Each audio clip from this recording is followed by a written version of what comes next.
Quel est le travail des femmes juristes pour les droits de la femme et de l'enfant? Merci. Les femmes juristes sont des femmes réunies au sein d'une association et ils ont comme objectif de contribuer tant soit peu à la connaissance, à la promotion et à la protection des droits des femmes et des enfants parce que souvent une catégorie de personnes vulnérables dans notre pays. Alors, vu leur technicité comme juristes, avocates, et ils se sont chargés de s'occuper de l'appui, l'accompagnement judiciaire de victimes de diverses violations, surtout les femmes et les enfants au niveau des instances judiciaires.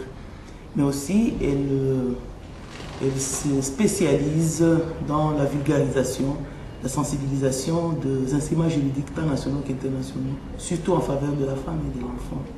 Et elles contribuent elle participe à plusieurs actions de promotion, de l'amélioration des conditions des femmes dans les milieux où elle intervient. Vous travaillez surtout à Congo ou dans d'autres pays? Nous travaillons au Congo et spécialement en province du Nord Kivu, dans une ville située à 350 km de la capitale de la province du Nord Kivu, à Butembo. Et nous avons des antennes dans de périphéries, c'est-à-dire dans des villages environnants de la ville de Butembo. Et donc c'est quand même une forte population, c'est en faveur d'une grande population que nous travaillons, parce que nous ne sommes pas les seuls, les femmes justes ne sont pas les seules à intervenir, mais nous contribuons, nous et tant d'autres, nous contribuons à la promotion et à la protection des droits des femmes et des enfants. Quelle est la situation des femmes maintenant dans Butembo? La situation des femmes à Butembo est encore très catastrophique, dans le sens que d'abord, généralement, la femme de Butembo, la femme dans la province du Nord Kivu n'a pas eu beaucoup de chances d'étudier. Et donc, elle est encore, pour la plupart, dans l'ignorance. Elle est analphabète et elle dépend totalement des hommes. C'est-à-dire, les femmes, surtout mariées, dépendent totalement des hommes. Elles n'ont pas une puissance économique. Et donc, elles sont là, maltraitées, discriminées parce qu'elles ne produisent pas, si je peux me le permettre.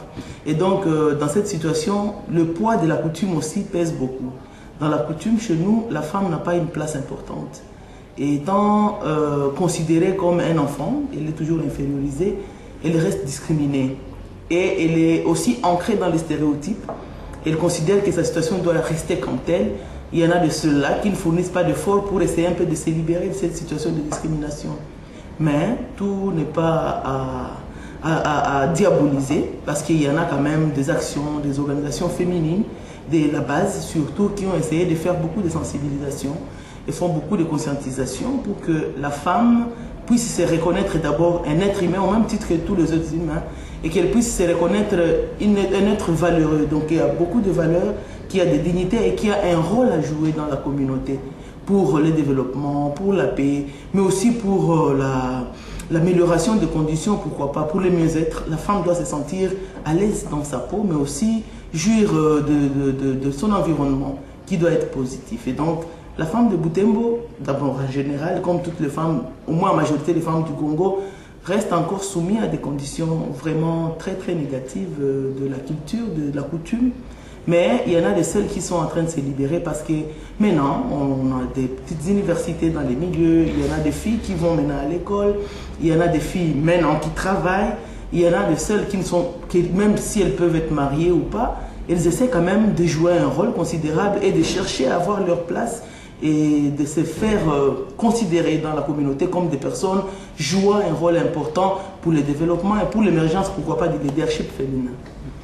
Vous travaillez aussi pour les enfants? Oui, nous travaillons aussi pour les enfants et par rapport à la question des enfants, nous faisons beaucoup de sensibilisation sur le droit des enfants. Récemment, en 2009, en janvier 2010, il y a eu la promulgation de la loi protégeant les enfants.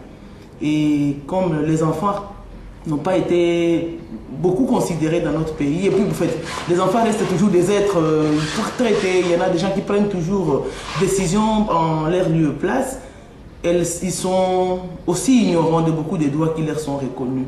Alors nous avons pris comme action pour toute l'année 2010 de faire la forte sensibilisation, vraiment une large vulgarisation de cette loi qui est vraiment une loi au modèle de la Convention sur la protection des enfants, la Convention là, universelle sur la protection des enfants.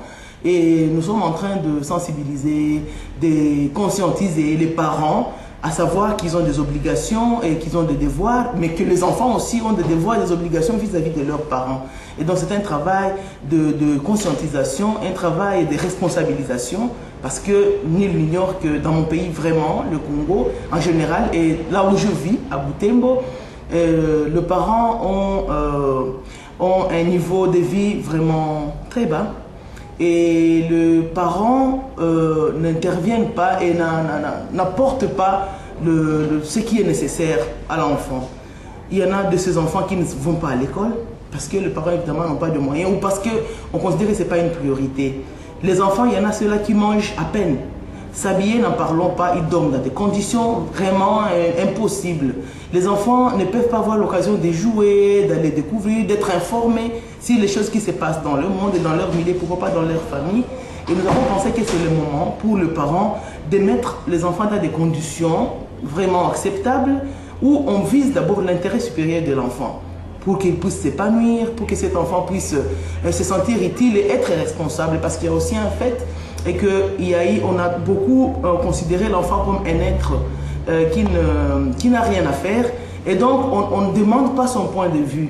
Et les enfants sont restés dans cet environnement de choses et ils sont là, ils attendent toujours qu'on fasse quelque chose pour eux. Donc, le sens de responsabilité aussi n'est pas très développé dans l'environnement des enfants chez nous. Et donc, nous voulons, à partir de cette loi, essayer de démontrer que les uns et les autres ont des droits et des obligations. Ils ont des devoirs, les enfants ont des devoirs, ils sont préparés à être responsables parce qu'ils constituent déjà l'avenir de demain. Et donc, notre grand travail pour les enfants, c'est de faire beaucoup de sensibilisation, de constituer des groupes, des clubs de jeunes, pour qu'ils puissent se retrouver, discuter de leurs problèmes, essayer d'avoir l'information qu'il leur faut. Parce qu'aussi, il y a l'aspect de la morale. La moralité a baissé. Or, dans notre culture, quand même, nous tenons beaucoup à la morale. Elle peut être spirituelle ou morale, mais au moins, nous tenons beaucoup à la morale. Parce qu'il y en a des aspects que les enfants copient beaucoup ce qu'ils suivent dans des films et tout. Et souvent, malheureusement, ces films ne sont même pas contrôlés par les services qui sont chargés de les faire. Et les enfants, ils sont abandonnés à leur propre responsabilité et il y a beaucoup de déviations. Alors notre contribution, évidemment, nous ne pouvons pas le faire de nous-mêmes tout seuls, mais nous essayons de contribuer quand même à la moralisation suivant les lignes de la loi. Comment est-ce que l'enfant a des droits?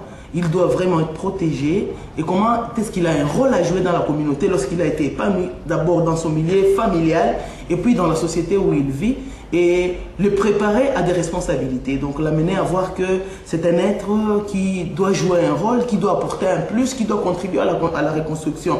Mais aussi cultiver surtout l'esprit de l'acceptation des enfants, garçons et filles, pour que finalement le genre puisse aussi être intériorisé et être une valeur chez nous. Parce qu'il y a toujours ces déséquilibres-là entre les enfants garçons et les enfants filles. Dans la communauté, on sait déjà que les enfants garçons, ce sont les grands, ce sont eux les responsables et tout. Et les enfants filles sont seulement là-bas pour faire des travaux ménagers, pour s'occuper des autres enfants. Et donc, il y a déjà ces déséquilibres dans la communauté. Nous pensons que notre contribution, tant soit peu, est celle d'amener les enfants à connaître qu'ils sont égaux et qu'ils doivent tous avoir les mêmes chances. Et ils doivent tous se responsabiliser mutuellement et chacun jouer, contribuer à ce que l'autre soit épanoui et que l'avenir soit harmonieux. Pourquoi pas ne pas être dans un monde comme le monde des pays développés aujourd'hui où les enfants ont leur place, où les adultes ont leur place, où le vieillard, où tout le monde se sent à l'aise, où il fait vraiment beau vivre.